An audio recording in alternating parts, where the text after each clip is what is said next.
എല്ലാവർക്കും സ്ട്രോബെറി ചാനലിലേക്ക് സ്വാഗതം. ഞാൻ ഗീതു. ഏവർക്കും സ്ട്രോബെറി ചാനൽ ഫാമിലിയുടെ പുതുവത്സരാശംസകൾ നേരുന്നു. ന്യൂ ഇയർ സ്പെഷ്യലായിട്ട് വെറും 1 മിനിറ്റ് കൊണ്ട് തയ്യാറാക്കാവുന്ന 3 തരം പുഡിംഗ് റെസിപ്പികളുമായാണ് ഞാൻ വന്നിരിക്കുന്നത്. അതിൽ കുട്ടികളുടെ ഫേവറേറ്റ് ആയ ചോക്ലേറ്റ് പുഡിംഗ് ആണ് ഇന്നിവിടെ ഞാൻ തയ്യാറാക്കുന്നത്.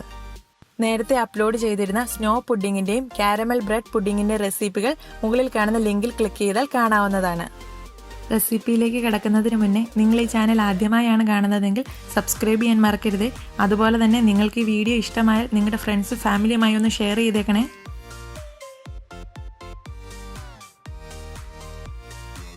ചോക്ലേറ്റ് പുഡിംഗ് എങ്ങനെ തയ്യാറാക്കാമെന്ന് നോക്കാം.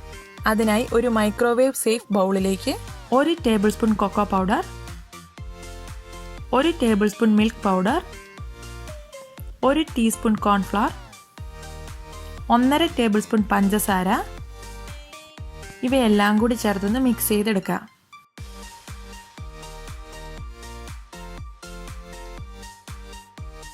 ഇനി ഇതിലേക്ക് 5 ടേബിൾ സ്പൂൺ പാലും 1/4 ടീസ്പൂൺ വനില എസൻസ് കൂടി ചേർത്ത് നന്നായി ഒന്നുകൂടി ഇളക്കി ഈ പൊടികളും പഞ്ചസാരയും ഒന്ന് അലിയിപ്പിച്ചെടുക്കുക.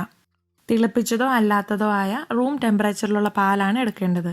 ഇതിലിപ്പോൾ ചേർത്ത വനില എസൻസ് ചേർക്കണമെന്ന് നിർബന്ധമില്ല, ചെറിയൊരു ഫ്ലേവറിന് വേണ്ടി ചേർത്തന്നേ ഉള്ളൂ. ഇതിപ്പോൾ നന്നായി ഇളക്കി യോജിപ്പിച്ചിട്ടുണ്ട്. ഇതിനി ചൂടാകാനായി മൈക്രോവേവ് ഓവനിലേക്ക് വെക്കാം. ആദ്യം ഒരു 40 സെക്കൻഡാണ് വെക്കുന്നത്. ഇത് നോക്കി നിന്ന് തന്നെ ചൂടാക്കണം, അല്ലെങ്കിൽ ഇത് പൊങ്ങി പുറത്തു പോകാനുള്ള ചാൻസ് ഉണ്ട്. അതുകൊണ്ട് അത്യാവശ്യം വലിയൊരു ബൗൾ എടുക്കാൻ ശ്രദ്ധിക്കണം.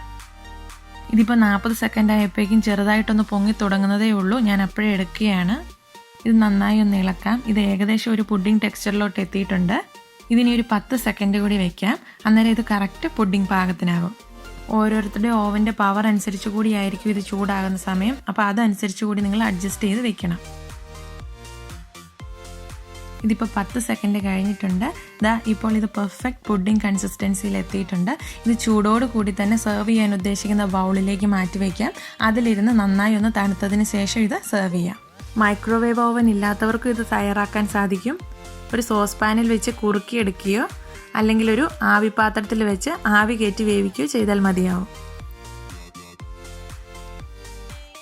ഇപ്പോൾ ഇതിൻ്റെ ചൂട് മാറി പുഡിംഗ് റെഡി ആയിട്ടുണ്ട്. തണുപ്പ് താല്പര്യമില്ലാത്തവർക്ക് ഇത് ചെറു ചൂടോടുകൂടി തന്നെ കഴിക്കാം, അല്ലെങ്കിൽ ഇത് 1-2 മണിക്കൂർ ഫ്രിഡ്ജിൽ വെച്ച് തണുപ്പിച്ചതിന് ശേഷം സെർവ് ചെയ്യാം. ഈ പുഡിംഗ് ഇവിടെ ഒരു സെർവിംഗ് അളവിലാണ് തയ്യാറാക്കിയിരിക്കുന്നത്. നിങ്ങളുടെ ആവശ്യാനുസരണം ഇൻഗ്രീഡിയൻസിൻ്റെ അളവ് കൂട്ടിയെടുക്കാവുന്നതാണ്. നിങ്ങളെല്ലാവരും തീർച്ചയായും ഇതൊന്ന് ട്രൈ ചെയ്ത് നോക്കണേ. കുട്ടികൾക്കൊക്കെ തീർച്ചയായും ഇഷ്ടപ്പെടും. നിങ്ങൾക്ക് ഈ വീഡിയോ ഇഷ്ടമായാൽ നിങ്ങളുടെ ഫ്രണ്ട്സും ഫാമിലിയുമായി ഒന്ന് ഷെയർ ചെയ്തേക്കണേ. അടുത്ത 1 മിനിറ്റ് പുഡിംഗിൻ്റെ റെസിപ്പിയുമായി ഉടൻ കാണാം. Thank you for watching. Bye bye. Take care.